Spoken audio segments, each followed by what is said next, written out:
What is love? Several models attempt to explain love and romantic relationships. Most of them distinguish between two types.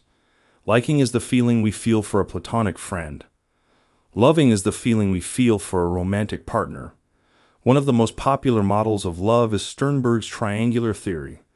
It proposes 8 types of love based on the 3 basic components: intimacy, passion, and commitment. Liking is intimacy alone, no passion and no commitment. Infatuation involves passion, but lacks intimacy and commitment. Empty love is characterized by commitment, but a lack of intimacy and passion. Romantic love involves both intimacy and passion, but no commitment. Companionate love is intimacy and commitment, but without passion. Fatuous love is passion and commitment without intimacy. And finally, consummate love is found in the center of the triangle. It's characterized by all 3 components: intimacy, passion, and commitment. Social psychologists have studied each of these types. Let's take a closer look at 2 of them. Passionate love is romantic love characterized by high arousal, intense attraction, and fear of rejection. Some cross-cultural research suggests that it's a widespread and universal emotion, something that people all over the world experience. It tends to diminish over time, but it's not inevitable. There are plenty of ways to keep the passion alive in a relationship. The research suggests it's not required for a happy marriage, even though some people see it as a necessity. Passionate love is fueled by 2 factors. 1, a heightened state of physiological arousal. This intensifies our emotions and makes us really feel them. And 2, a belief that arousal was triggered by the beloved person.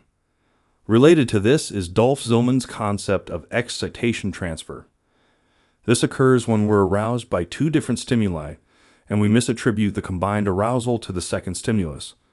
In other words, the arousal from one thing is transferred to a second thing. For example, a workout and an interaction with a stranger. Imagine you've just completed an intense workout, and your heart is racing, your palms are sweating, and your muscles are weak. You then meet someone walking out of the gym. Excitation transfer might lead you to misattribute your physiological experience of the workout to this stranger. And you'll probably find them more attractive than you would have if you had met them after taking a nap. Another of Sternberg's types of love is companionate love. This type is characterized by security, trust, respect, and stability. It's less intense than passionate love, but it's more intimate and more enduring. It can also be found between close friends.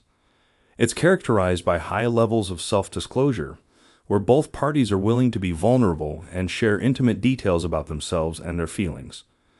We differ in our tendency to share private details with others, but when we do share, it's usually because we like the person, as friends or as partners. We also tend to like the people who self-disclose their private details to us. The extent to which people self-disclose changes over time as the relationship evolves, according to social penetration theory. In the beginning stages of a relationship, social interactions occur at a superficial, narrow level.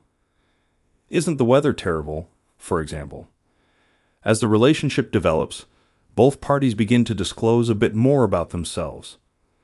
I didn't do as well on that exam as I'd hoped, they might say. Eventually, social interactions occur at a deeper, more intimate level as both parties share information they wouldn't normally share with strangers or acquaintances. I've been having some really awful fights with my parents lately. Keep in mind that these 2 theories are not alone in their attempts to explain love and romantic relationships. In the next video, you'll learn about the differences in how men and women select intimate partners.